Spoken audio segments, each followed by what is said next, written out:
people want to be left alone. They don't want revenge. They don't want to replace us, as some extremist groups have said. They just want to live life in peace, the way they want to live. They want family, they want love, and they want to live in a society where they know they belong here. They want society to also know that they belong here. They want to walk out their door and not worry that they're going to be treated unfairly, or they're going to get that look like they're not welcome, or that someone's going to try to touch their hair like a zoo animal. Yes, they want they want white people to fix white problems of prejudice and ignorance and all the ways that a wrongful sense of superiority is baked into our society. Yes, they want that to change. Yes, they want acknowledgement for harms done. They don't want us to just explain things away or justify or gloss over things without really listening. But more than anything, they want to be themselves, fully express who they are, love who they are, be with their family, and live in peace.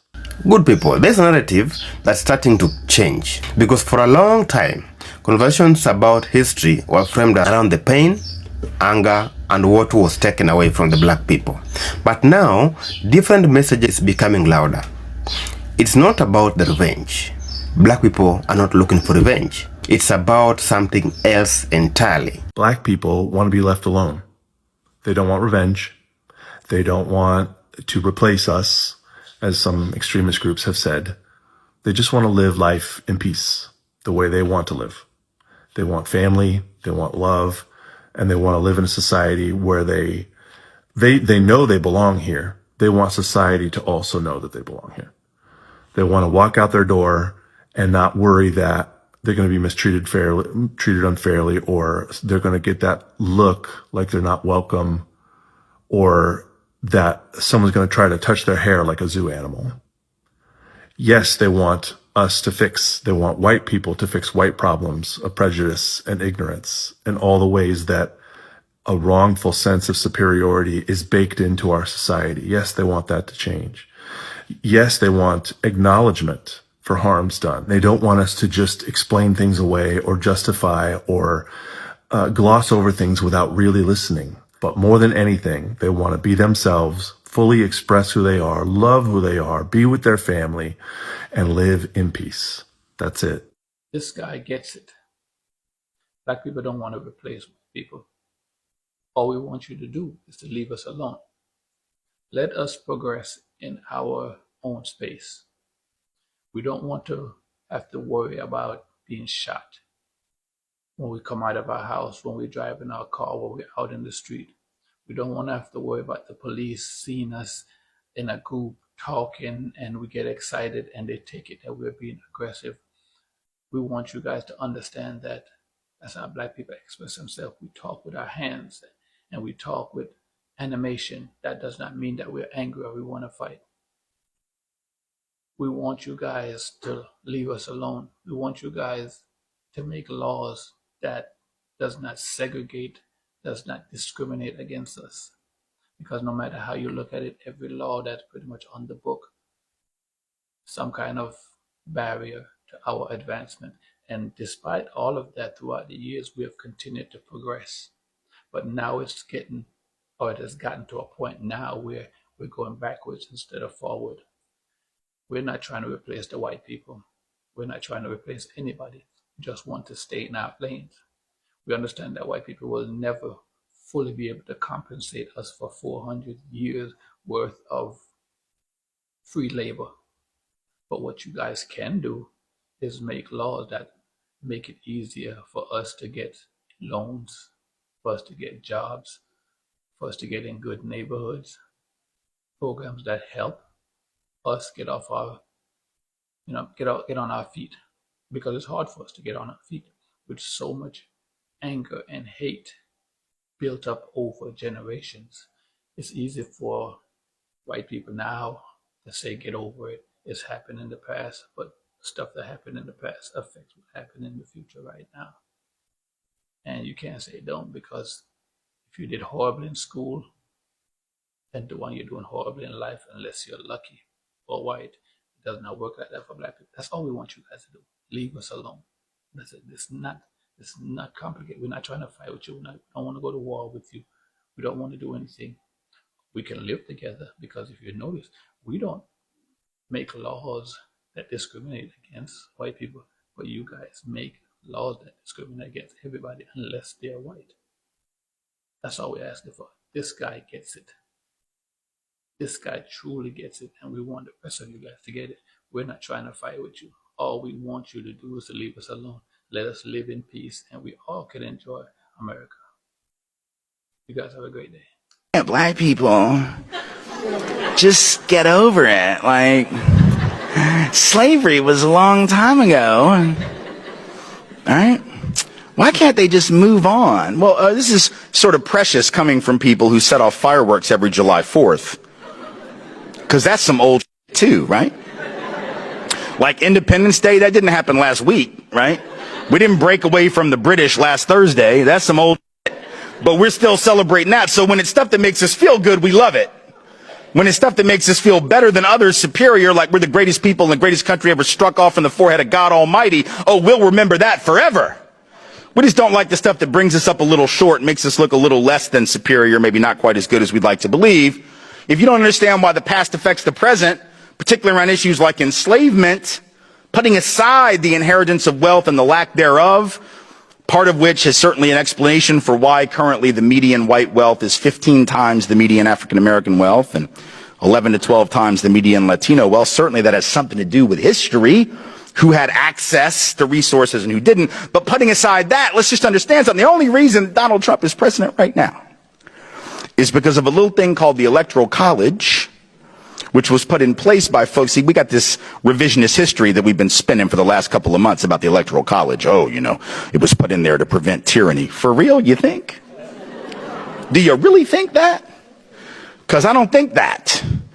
Right? That might have been one of the things that folks were concerned about, but it was also put in because folks like the folks in Virginia, in the bigger slaveholding states, right, didn't want direct democracy or anything even remotely like it because it would have hurt them because so much of their population was not enfranchised, right? So much of their population in some areas, 40% or over half of the people in some of those slaveholding states were what? Disenfranchised, counted as 3/5 of a human being, not considered people. And if you had anything remotely resembling direct democracy, those states would have been harmed by that. So in fact, the Electoral College was in part a compromise with slaveholding states, states who were dependent upon enslavement as a mechanism of economic development so as to improve their political position vis-a-vis non-slaveholding states. So if you don't understand how slavery, because this is the point, right? Even if you don't think racism was key to Donald Trump's own campaign, which, you know, suggests to me that you might have been asleep for the last several months, even if you believe that, understand that racism in the 1700s, white supremacy embedded in the structure of the country at the founding of the country is most definitely implicated in his election because without the obeisance to the Electoral College, without that compromise, we know he would not be president right now. So that is why we have to think about the past, and that is why the past affects the present. See, you don't need to revenge them. You don't need to revenge them because people who are evil inside, people who are conniving inside, people who are demonic inside, people who are low vibration inside out, confirmation. They're going to get theirs. Their evil deed is going to get them. It's going to catch up on them. You see what I'm saying? It's going to catch up on them. So ain't no need for you to try to get even with them. You just do you. Don't try to do them what they do to you. And like I said, you connect with their love frequency because in whatever vibration they're vibrating on, they're all going to fall, one and all. So you don't have to be like them. Show them that you're different than them. You remember before you heal, remember before you go into this transitional phase, you remember before you going up into this leveling phase, you will do tit for tat. But no more, you no longer do that. Just let them be. Let them be, because what inside of them will actually show. Even it got to take years, even it got to take days. People will see who they really are, because after a while it cannot camouflage. A snake cannot camouflage for too long. He will have to come out and show his two colors. Let them show their two colors, and when they show you who the true colors are, baby, you just paint the rainbow. When they show you who the true colors are, you just accept the rainbow and keep moving.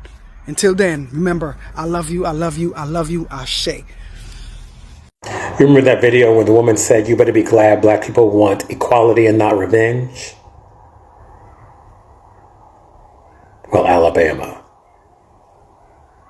You know, the reason I think that we're so enthralled with that is not the general TMZ and World Star kind of lust for violence that happens in these internet streets. What it is that black people are realizing and have realized forever that the only reason this nation and most of the colonized nations on this planet can hold their heads up as what they deem to be not third world country is because of our grace, dignity, and continue to press them to understand that we are intrinsically connected on this planet. Our grace, our dignity, our elegance, our astute choices in how we deal with the violence, the holocausts, the multiple infringements against our humanity and right to survive is a testament to our beauty, our essence, our essential need to be here. So when you watch this video of a black security guard telling a group of white people that they were parked illegally, get jumped, and black people who don't know each other come to each other's aid to stop this jumping and eventually lynching or murder on the dock, and a dock that turns out to be historically an enslaved African auction block where they ripped families from one another and sold them into slavery. In this climate where someone is talking about the benefits that we face from slavery, we have no choice but to rejoice in the beatdown that we saw. You want us to stay and say nonviolence. You want your celebrities to say, "Oh my God, that's not the way," but it is the way. We now know and have always known that the only way that anything has ever changed in this country is through violence. That's not the first choice. We've been asking nicely, politely. Hell, Barack Obama was in office and y'all yelled the N-word at him because he wore a beige suit. We now know the jig is up. So when we watch that, I think that we collectively felt a catharsis of release through finally, there was a just fight that was hand to hand, and we saw what happened hand to hand. And what we know historically is that had you not had your gunpowder, had you not had your weapons of mass destruction, that these hands you could never beat. And I know white supremacists are scared because if we watch that and we decide, I don't want a Mercedes, I want freedom, y'all in trouble. Until everybody realizes it's all of us or none of us, the beatings will continue, baby. Let me just say this and just pay attention. Black American people are passive. The shit y'all see on the news, let's say y'all see a lot of shit on the news when it comes to black Americans. Y'all want to call us Negroes and monkeys. Let's start with the monkey shit. If you shave all the hair off of a monkey, what color is in? Who did he most so resemble? The Caucasian man. Now just leave a little bit of hair on him. Don't give him a light fade. He's a Mexican. You know what I'm saying? Ain't nothing about him black American. Don't look black American. And if you look at the back of a baboon's ass, it most so resemble the color of a Mexican man and a Caucasian man. Okay, now let's talk about the media. Because they got a bad habit of displaying all the things that go on with black American people. Let me just make this point plain and clear. Europeans, Russians, Germans, them motherfuckers been slaughtering each other, but you're not gonna see it on the news because Caucasians control the media. Now, Mexican friends, we would stand with y'all, but for what? You motherfuckers don't want nobody to stand with y'all until there's something happening. Now, I'm not speaking about all, because I got me some Mexican friends. I got some Mexican brothers. I got me some amigos. Okay? But for y'all to be calling us niggas and monkeys, man, I'm not going to say the things they say about y'all, but what I am going to say is the Caucasian media ever go over in y'all countries, you motherfuckers slaughter each other relentlessly. You're gang affiliated, cartel affiliated, you're making kids and shit step on coca leaves and shit. You might got coca on the brain. Y'all motherfucking run over here. You run over here from your own country. Damn. Don't no nationality got no motherfucking business calling a black person violent, because you motherfuckers are the violentists. We don't overkill and slaughter our people. You see little incidents. If we gather up all the infamous incidents that y'all see on the moon, it don't compare to none other nationality. And you African motherfuckers smell like incense. Oh no, that's the Indian motherfucker. You some rotten motherfuckers too. Slaughtering y'all people. Did y'all know some of the Indian people there? Yeah, goddamn pole. What's that shit? Candle waxing their kids' eyes for tourists to pay them money. What? Y'all better stop that shit. Let us be, cause y'all gonna fuck around and wake a sleeping giant. Black people just wanna be left the fuck alone. We don't wanna bother nobody. We wanna be peaceful and loving, take care of our business, make us some paper, shine a little bit, and be left the fuck alone. But y'all some bitch got a bad habit and wanna mess with us. Y'all waking a sleeping giant? We ain't got to touch y'all. Y'all gonna do it to each other. You go back to Mexico, y'all gonna slaughter each other. We ain't gotta do that. The Caucasian man, we ain't gotta worry about him because they slaughtering each other right there. All the seeds y'all plant is harvesting. God damn. I know who need to hear this, but let me tell you this. There is no need for no revenge. There is no need for you to be taking no revenge. Because they're already miserable. They're already miserable. They're living in a misery. Every morning they get up, every breath that they take, they're miserable. And it's not because of you why they're miserable. It's because of their own fault they're miserable. So you don't need to take revenge when people do your things. You don't need to get bitter. You don't need to get level up with them. You don't need to match energy. They're already miserable already. So you don't need to go at them like you think you should. There's no need for you to take no revenge.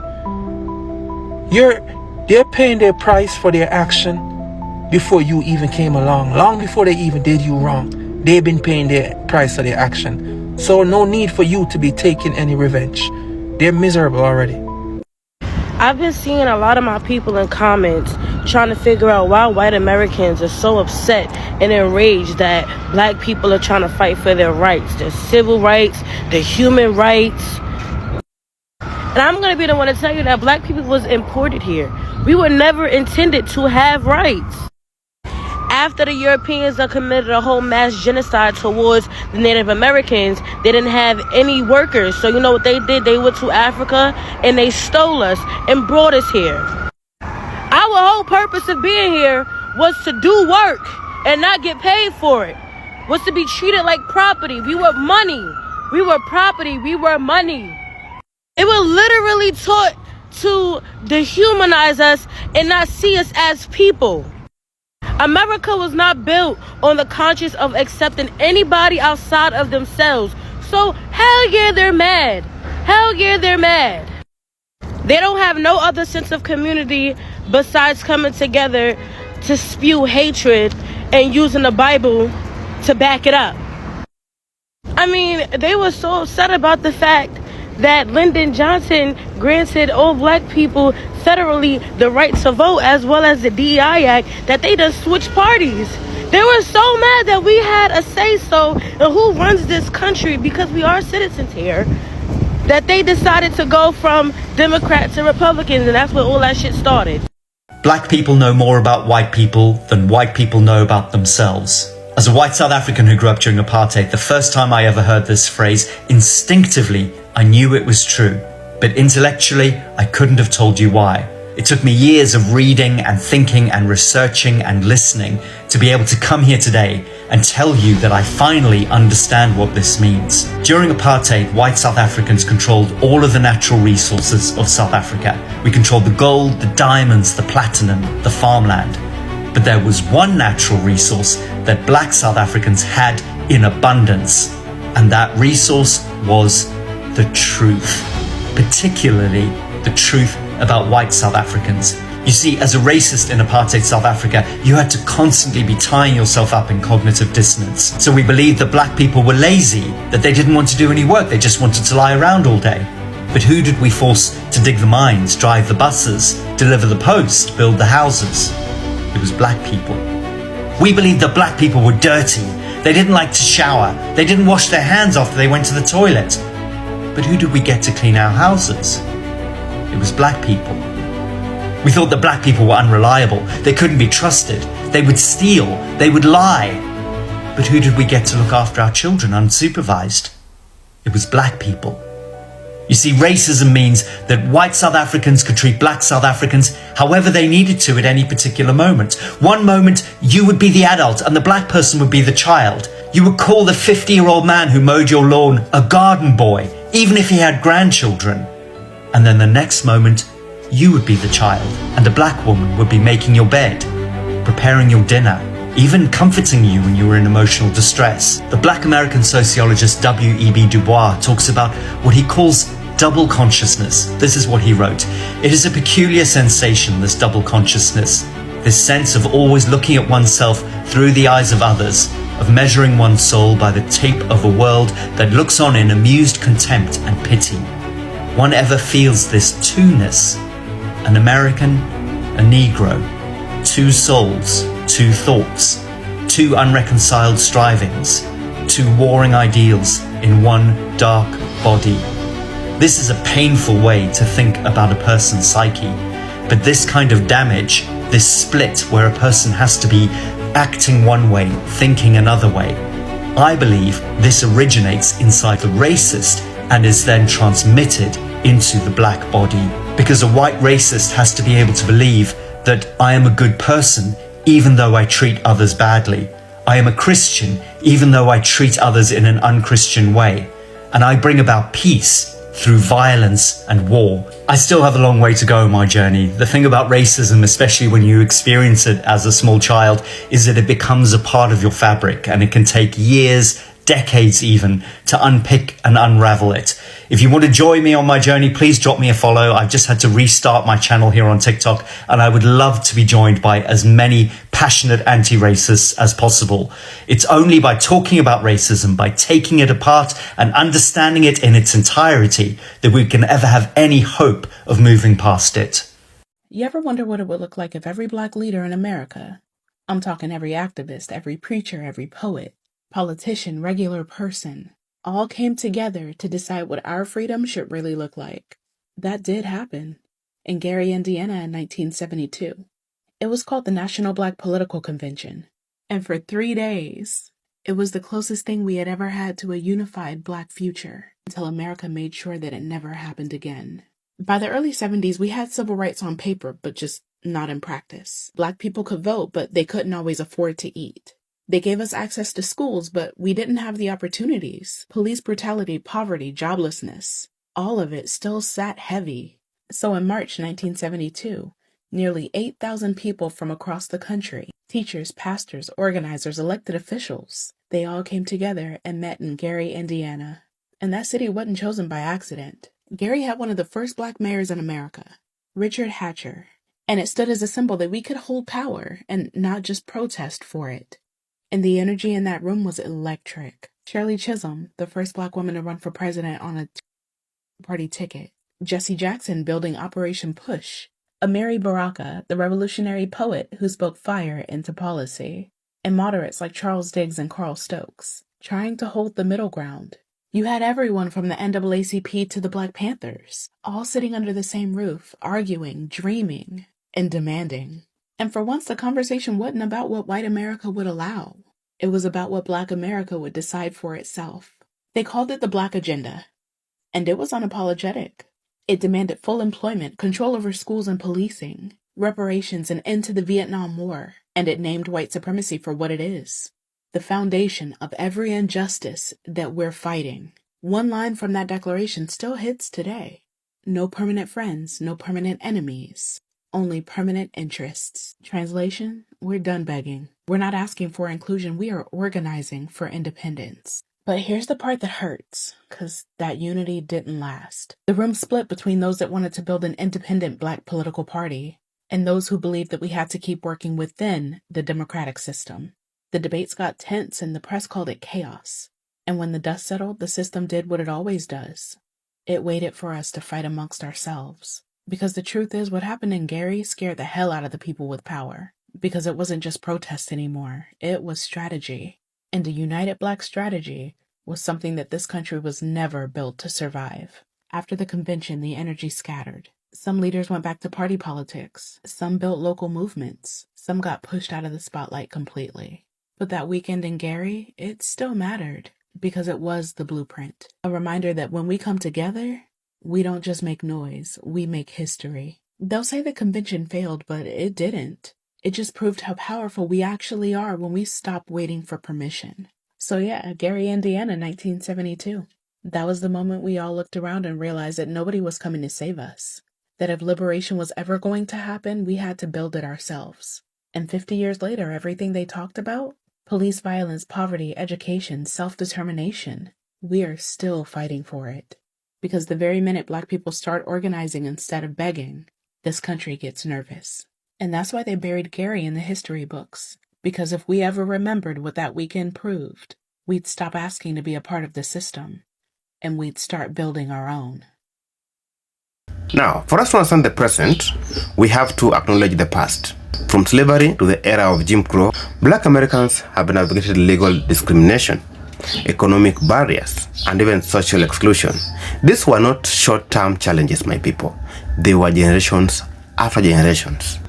But here is where the shift now happens. The focus today for many Black people is not on looking backward for revenge. It is on moving forward with purpose, with the respect, equal opportunities, stability, and the peace of mind. Because real progress isn't built on retaliation, but it is built on access, on fairness, and the ability to thrive in such society or in such environment. Now, out of struggle came the so-called the Black resilience, and that resilience has been connected into building the businesses.